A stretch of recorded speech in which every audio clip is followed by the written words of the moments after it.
Poco a poco se convirtió en la atracción principal del condado.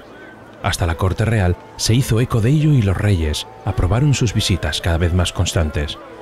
Incluso Bentley amistó con el gran Khan sonriente cada vez que lo veía. Atrix no era peligroso. Todo ello bajo la atenta custodia de Amy. Pero un día sucedió algo inusual, algo que marcó el corazón de la joven Amy, que no logró entender. Había amanecido un caluroso día. Amy, como cada mañana, después de haber hecho sus tareas laborales, se dirigió al lugar donde siempre se encontraba con Atrix. Contenta y alegre pensaba que al hacer calor, hoy irían un rato a refrescarse al lago y, quién sabe, quizá vendrían con el Khan algunos lobos más de la manada. Conocía ya algunos como Alatrea, Ristro, Amabula, Samana, etc. Evidentemente nombres que Amy les había puesto. Al llegar al lugar, no vio a nadie. Estaba todo muy tranquilo sin apenas movimiento. Amy miró a su alrededor, buscando con ansia la presencia de Atrix, pero no halló respuesta. Pensó que a lo mejor se retrasaría un poco y se sentó sobre una de las piedras del camino, grande y aplanada. Dejó pasar el tiempo, valiéndose de paciencia. Vio pasar volando pajarillos que se enlazaban en carreras ruidosas. Una oruguita pasó lentamente con firme decisión hacia las hojas de los arbustos que había a lo largo del camino. Hasta un campesino que iba tirando de su carro con un caballo blanco muy fornido y de admirables músculos, quien le dio los buenos días, pero Atrix no apareció. Se empezó a preocupar, se levantó y empezó a dar vueltas de un lado a otro del camino. Su rostro empezó a torcerse de angustia, de tristeza, de enojo. No sabía por qué su mejor amigo no aparecía.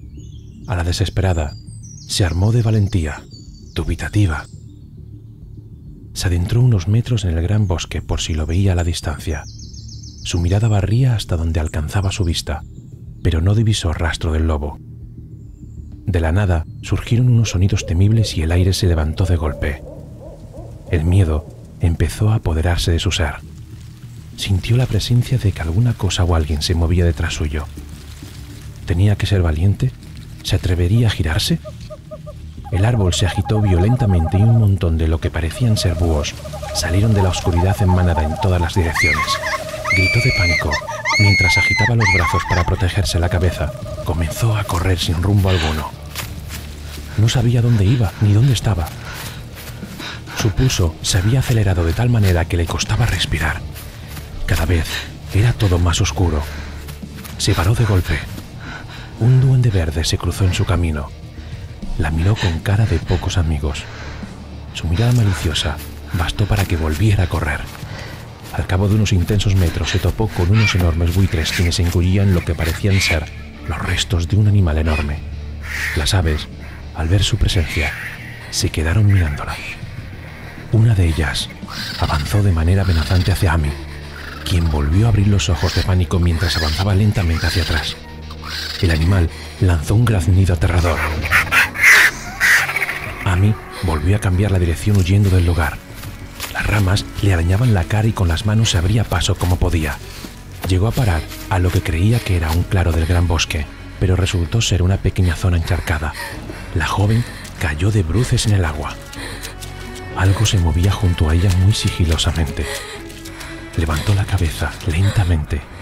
Dejó que el barro resbalara por su rostro hasta que visualizó unos brillantes ojos amarillos. Un enorme cocodrilo de más de 2 metros se encontraba descansando y parecía que no le había hecho ninguna gracia su presencia. Amy gritó aterrorizada y salió corriendo como pudo.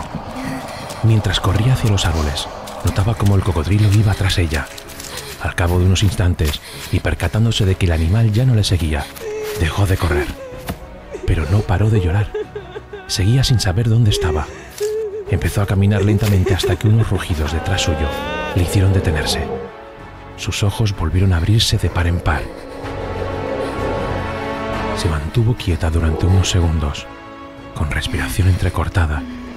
Se giró lentamente hacia el origen de esos rugidos. Era una criatura enorme, de sangre caliente, de cuerpo de león y con mucho pelo, de orejas puntiagudas y grandes bigotes. Una enorme mandíbula con una dentadura de puntiagudos dientes desfilaba delante de ella. Amy retrocedió mientras que la criatura avanzaba hacia ella. Sus esperanzas de que Atrix apareciera y la salvara se fueron desvaneciendo poco a poco, hasta que topó con un árbol. Amy se arrodilló muerta de miedo, y esa criatura iba a abalanzarse sobre ella irremediablemente. Se alzó sobre sus patas traseras para iniciar el ataque. La joven se agachó y se cubrió la cabeza. Amy esperó, pero en medio de esa batalla campal luchando por salir de ahí y poder sobrevivir, le sobrevino un pensamiento de carácter ofensivo. La situación la incitó a ser valiente. ¿Y si le hiciera frente? ¿Y si se enfrentaba a la temible criatura? De repente se oyeron como dos enormes rugidos y la tierra tembló. Rápidamente descubrió su rostro queriendo saber qué había pasado. La criatura yacía delante suya, sin vida.